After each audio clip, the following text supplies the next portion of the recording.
people are just a wee bit ticked off. Joining me now is Congressman Jamie Raskin, who has just finished his own town hall in Frederick, Maryland. Welcome, Congressman. It's great to have you. So Frederick, Maryland is not necessarily the exact backyard, but I love the thinking. Tell us about the town hall.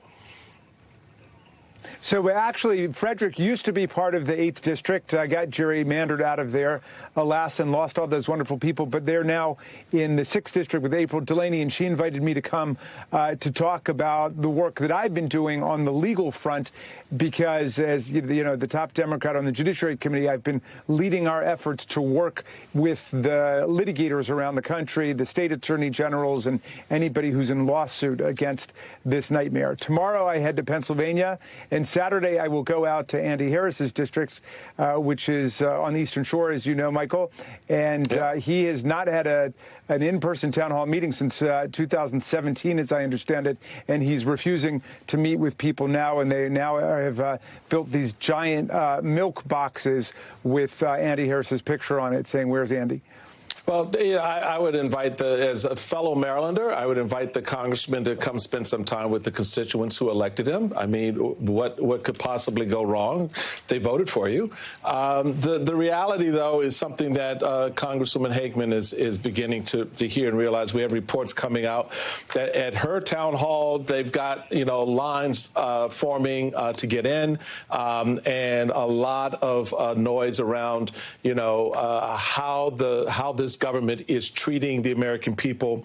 What is your sense of how this is playing out, and the disconnect between the congressional members who are elected to represent the very people who are apparently really pissed off right now? Well, look, the Republicans are in a full-blown attack on Medicaid. They want to cut $880 billion from the Medicaid program. Elon Musk has said Social Security, of course, is the big one. That's the big target that they're aiming for. And they are hollowing out all kinds of federal agencies and departments that the American people depend on, like NIH, which does the cutting-edge medical research, and it's now got swept up in their whole anti-science crusade. Same thing with, the FAA. They sacked the director of the FAA on the first day of their administration, January 20th, because Elon Musk doesn't like him, and they got rid of his top coterie. And what do you know? We have the first fatal airplane crash in 17 years, followed by a whole bunch of other collisions and near collisions that have taken place. So people are beginning to recognize that the GOP is really at war with the government of the people, and they don't like the idea that the government is an instrument of the common good. They want to use it for the billionaires, and it's a billionaires cabinet, and we saw who was sitting behind Donald Trump on his inauguration day.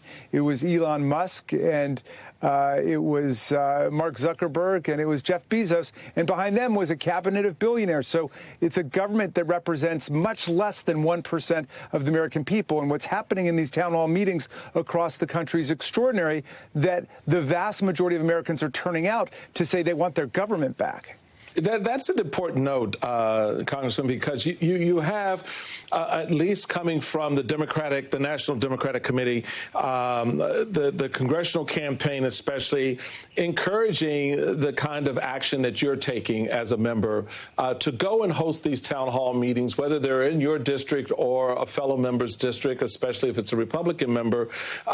Tomorrow you have Democratic National Committee Chair Ken Martin and yourself and Representative Susie Wild heading to Bethlehem, Pennsylvania, as you mentioned. So you're out there doing these conversations. But then on the other side of it, you have, for example, Nancy Mace, a member of the House, who is refusing to do town halls because of threatening constituents. And then you've got this little ditty from the North Carolina Congresswoman Virginia Fox telling Fox News why she doesn't do town halls.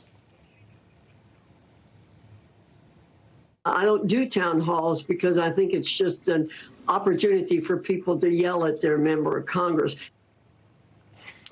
Oh, put upon members of Congress making almost $200,000 a year in a job in which they barely meet, right?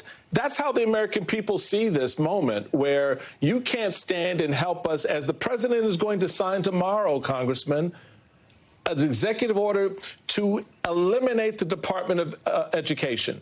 And so we wonder why. And then Nancy Mace and Virginia Foxx are sitting there going, oh, I can't talk to my constituents because they are threatening me and they yell at me.